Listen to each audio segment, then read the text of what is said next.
I was governor back during the farm crisis of the 80s, and right at the latter part of the 1980s, the Iowa economy was starting to come back, and that's when we approved in 1989 the Resource Enhancement and Protection Act to really make a long-term commitment to Iowa's natural resources and to preserve and protect them for future generations. So I'm really proud that we are now celebrating the 25th anniversary. It's hard to believe that 25 years has already gone by. The concept of REAP started with the idea of getting the DNR, or the Conservation Commission at the time, to listen to people all across the state. And the idea that we wanted to acquire more wildlife habitat and create more wildlife habitat in the state. Because the majority that I led at the time had a group of wonderful environmentalists and conservationists, Dennis Black and Paul Johnson, great conservationists, soon to be DNR director, Ralph Rosenberg and Dave Osterberg, both great environmentalists. They were sort of the core of how this came together. Well, it began with a group of conservation groups in Iowa, the county conservation efforts. The Iowa Natural Heritage Foundation was very much involved in it. The district soil and water commissioners and the state soil committee were involved in it. We had a number of meetings beforehand looking at ways in which we could put together a program that would be all-encompassing, that would include soil conservation, would include parks and recreation. We had a few tensions there with, of course, the Department of Natural Resources felt that they should be the one that gets most of this money, and then we said no, but county conservation boards do a lot of similar work and need to be supported. City parks and recreation. We added state cultural and historical into it, conservation education. So we tried to broaden it out and get as many different groups in Iowa that should have always been fighting for the same thing, but sometimes had to fight for small dollars. Got them all together, and so for quite a period of time, we would hold meetings in the morning before session and meet with members of these various groups.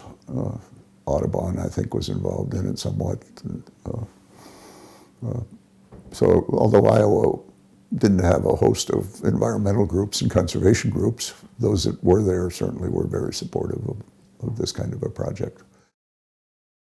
Came forward, a lot of people started taking credit for it because it was such a gigantic piece of positive legislation for not only for all of Iowa, but for all of America, if you will, because we really set the standard.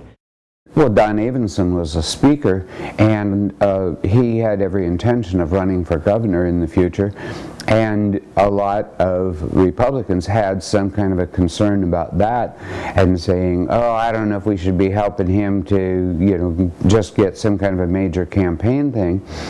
And the reality was that Evensen, as this dedicated forever sportsman, already had a huge constituency there. So a lot of those things really weren't going to have an impact, but Evensen, of course, was an incredibly strong supporter of this whole program. Speaker Evensen, one of the greatest leaders that I've had in my 32 years in the General Assembly, called me in his office and sat back in his chair and said, I'm going to challenge you. Give some thought. And he laid out some parameters. I took that and went home on the weekend, and following Speaker Evensen's charge, wrote down what I felt was important. Brought it back to him and reviewed it, and he said, look, you're in charge of the committee. You take it from this point. You do what needs to be done.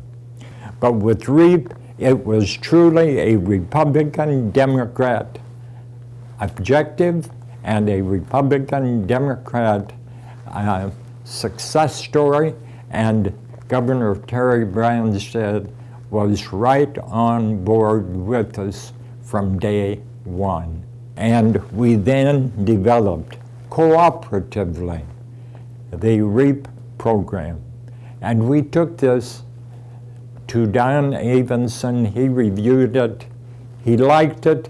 I assigned Paul Johnson from Decorah as the floor leader of the bill.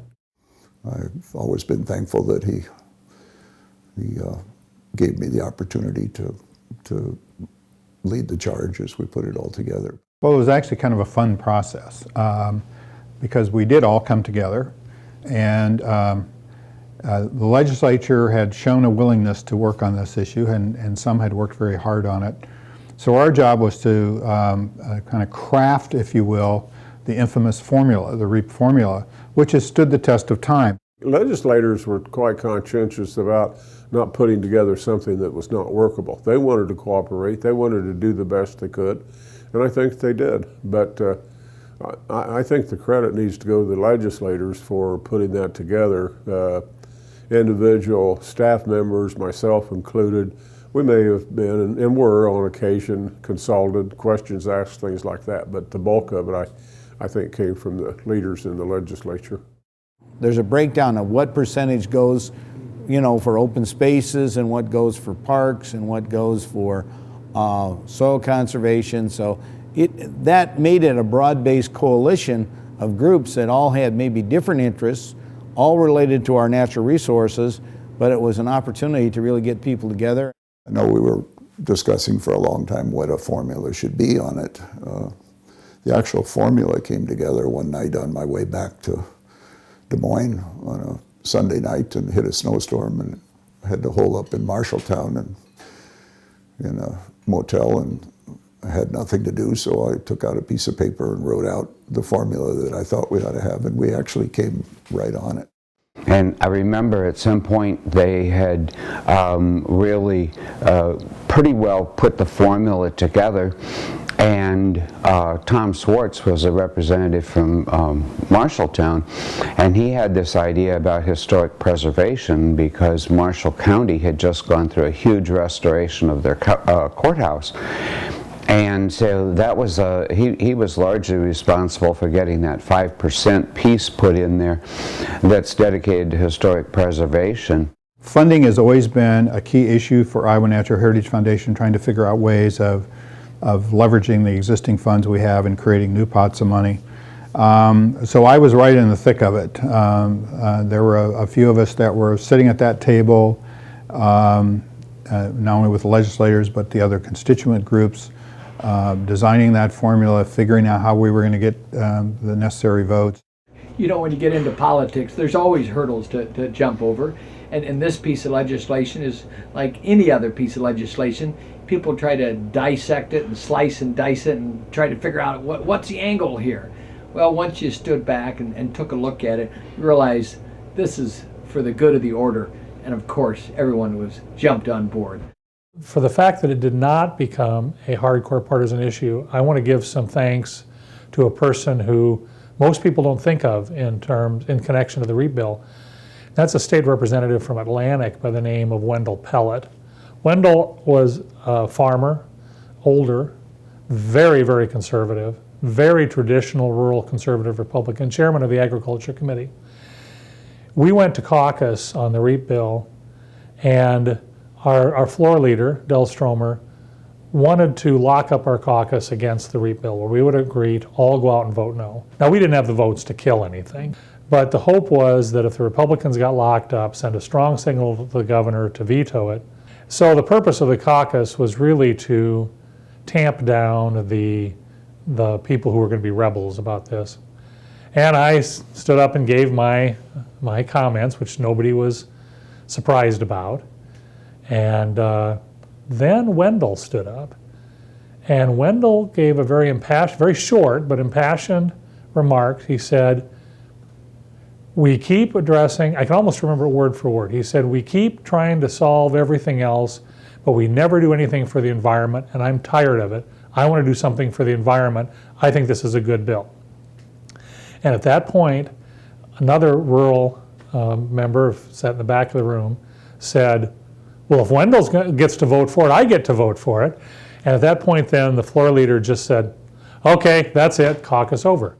By taking that program and getting it presented to the House, answering a few questions, but Marv Deemer and Darrell Hansen having done a great job with the Republican caucus, and Paul Johnson, I, Ralph Rosenberg, and perhaps a couple of others making the case, and certainly Don Evensen leading the charge.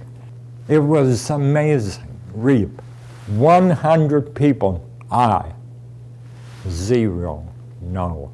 It included so many aspects, including soil conservation, which brought in the rural community because there was great need for additional soil conservation cost share funding.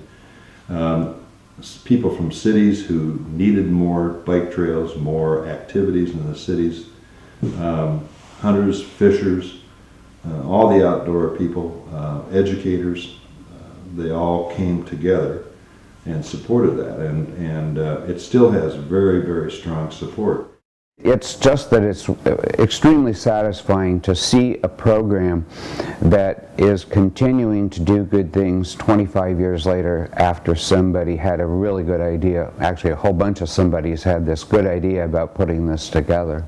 It was an urban-rural, it was fish and wildlife, it was recreation, it was preserves, it was water, it was all those things of interest to Iowans. I live in Windsor Heights. Our little town out there has gotten money for a trail, and go over to Clive, Urbandale, Des Moines area, they're still, trails that are built. You see that sign up there, funded by REAP. But Iowa's need is even greater than it was back in the 80s. So we need even more funding to ensure that our children and grandchildren have a place where they can recreate in our outdoors. I think it's very, very important to their heredity, our future, that people get an opportunity to experience what things are in the wild world.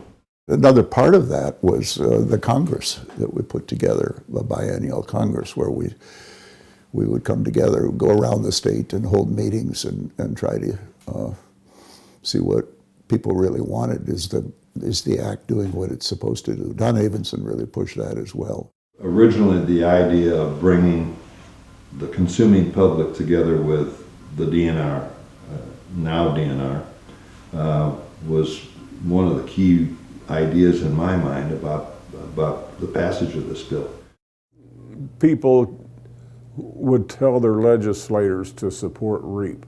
County program people, county conservation board people would tell their legislators to support REAP. It's kind of like a apple pie motherhood thing in Iowa. It really is, In trying to make sure that they met the various demands for additional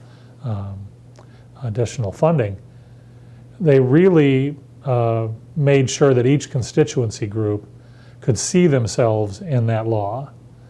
And it really multiplied the number of organizations and interest groups that felt they had a stake in the preservation of the bill.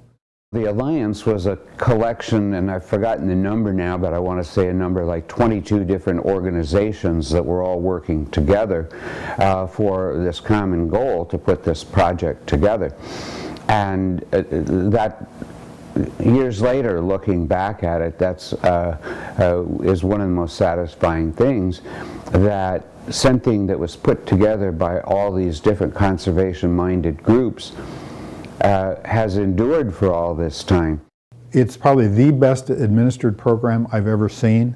The agencies do a great job. They have selection committees that are made up of essentially peers and professionals that work in these special areas. That's worked really well.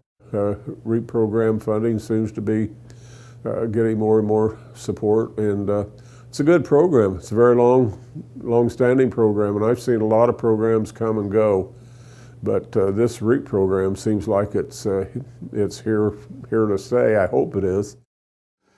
Yet when you look at it, wherever you go in the state of Iowa today, there's that REAP sign sitting out there, whether it be a trail or whether it be restoration of a county courthouse, or it's just amazing how it's reached everybody's lives, and yet it hasn't been a huge project. We don't put $100 million a year into it. We've had to fight for the small amounts we get, and yet it's touched every community in our state, and helping farmers as well as historic preservation. And I know I'm wherever I travel in Iowa, I'm proud to see that sign, that REAP sign that's out there. I think it's a program that's really met the test of time. It has broad-based support, and it's made a real difference in improving and maintaining the resources we have in our state. So I think hopefully we'll see it 25 years from now and even beyond that.